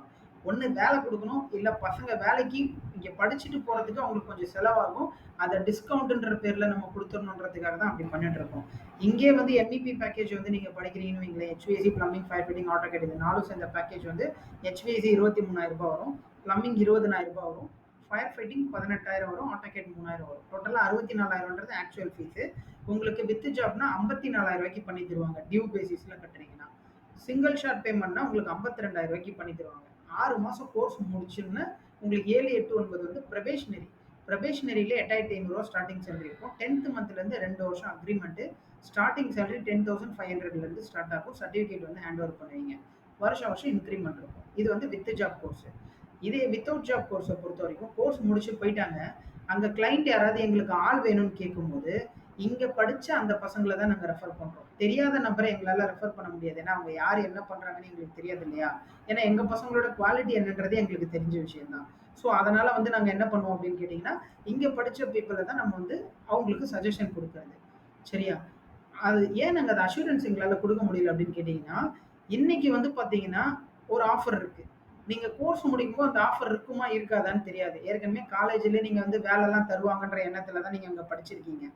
கடைசியில வந்து கோர்ஸ் முடிச்சோனே அவங்க வேலை இல்ல, நம்மளும் கிளம்பி வர மாரி ஒரு சூழ்நிலை ஆயிடுச்சு. இங்கேயும் நீங்க அந்த மாரி ஏமாந்துறக் கூடாதுன்றதுனால தான் முன்னாடியே கைடன்ஸ் எல்லாம் குடுக்குறது. ஆனா உறுதியா என்னால ஒரு விஷயம் சொல்ல முடியும். இத படிச்சவங்க எல்லாருக்குமே ஈஸியா வேலை கிடைச்சிருக்கு. ஏன்னா இங்கருந்து போனவங்க எல்லாருமே சுயமா அவங்களே தான் வேலை எடுத்துக்கிட்டாங்க. ஏன்னா அவங்க என்ன படிப்பு இங்க படிச்சிருக்காங்கன்றது தான் ரொம்ப முக்கியம். சரியா? உங்களுக்கு டவுட் இருந்ததுன்னா, யாராவது இந்த ஃபீல்ட் ஓரியன்டடா வொர்க் பண்றவங்க கிட்ட எப்படி நம்ம கான்டாக்ட் பண்ணலாம்னு கேட்டீங்கன்னு வச்சுக்கோங்களேன். இப்ப Facebookல பார்த்தீங்கன்னு வைங்களேன், அந்த ப்ரொஃபைல்ல இருக்கும் இல்லையா? அங்க வந்து MEP இன்ஜினியர்ன்னு போட்டிருப்பாங்க. HVAC இன்ஜினியர்ன்னு போட்டிருப்பாங்க. LinkedInல பார்த்தீங்கன்னா இருப்பாங்க. அவங்க கிட்ட எல்லாம் போய் பேசுங்க. ஆக்சுவலா நீங்களே ஒரு சேட் வந்து பண்ணுங்க. ப்ரோ இந்த மாரி நான் இத படிக்கலான்னு இருக்கேன். இதுக்கு வேல்யூ இருக்கா? எப்படி இந்த ஃபீல்டு? இந்த மாரி போயிட்டு இந்த நெறைய ஃபோரம்லாம் இருக்கு. அங்கலாம் போயிட்டு உங்களோட டைம் ஸ்பெண்ட் பண்ணுங்க. நான் என்ன சொல்றேன்னா, யார் வேணாலும் படிச்சு முடிச்சா ஈஸியா வேலை கிடைச்சிரும். அதெல்லாம் ஒரு மேட்டரே கிடையாது. ப்ராப்ளம் என்ன தெரியுமா? நம்ம பையன் இந்த சேலரி கிடைச்சா தான் வெளியில போணும்னு சொல்லுவான். 1. 2வது விஷயம் எனக்கு இந்த வேலை கிடைச்சா தான் வெளியில போணும்னு சொல்லுவான். ஒரு கம்பெனி முதல்ல உங்களுக்கு சேலரி கம்மியா குடுத்துட்டு, உங்களோட பெர்ஃபார்மன்ஸ பார்த்து தான் இன்கிரிமென்ட் போடுவாங்க. எடுத்தோனே ஹை பேல வந்து குடுக்க மாட்டாங்க. அப்புறம் ஏன் நீங்க வந்து கல்ஃப்க்கு வந்து அதிகமா வந்து ரெஃபர் பண்றீங்கன்னு கேட்டீங்கன்னா, ஏற்கனவே நம்ம பசங்க ஃபைனான்ஷியலி நெறைய இஷ்யூ இருக்கு. அங்க அந்த கண்ட்ரில வந்து 45,000 65,000ன்றது ரொம்ப பேசிக் பே தான். அந்த பே வாங்கிட்டு நம்ம வந்து அத பெரிய பேயா பார்க்குறோம் இங்க. பட் ஆக்சுவலா அங்க வந்து அது ரொம்ப சின்ன பேமெண்ட் தான். பட் இங்க வந்து நம்ம பசங்களுக்கு அது மூலியமா ஒரு பெரிய ஒரு அமௌண்ட் சேவ் ஆகுது இல்லையா? பத்தாக்கு ஒரு வெளிநாட்டுக்கு போனேன்னு சொன்னா, அந்த பையனுக்கு வந்து ஒரு எக்ஸ்போஷர் கிடைக்கும். 2வது சொந்த பந்தத்துக்கு நடுவுல ஒரு நல்ல பெருமையும் இருக்கும் இல்லையா? அதனால தான் அத நாங்க சஜெஸ்ட் பண்றோம். சரியா?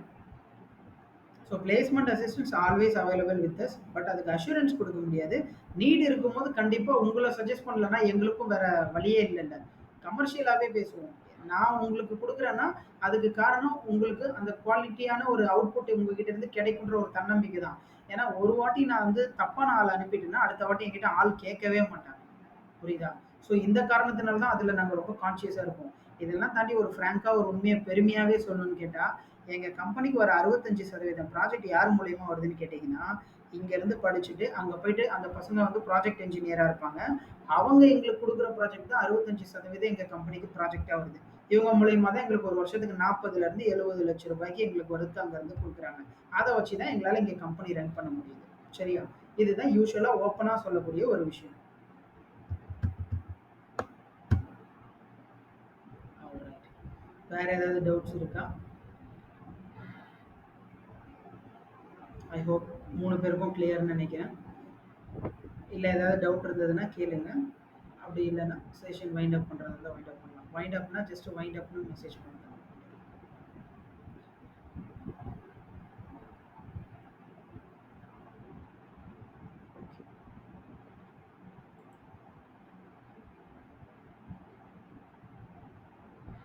Thank you. பாய்.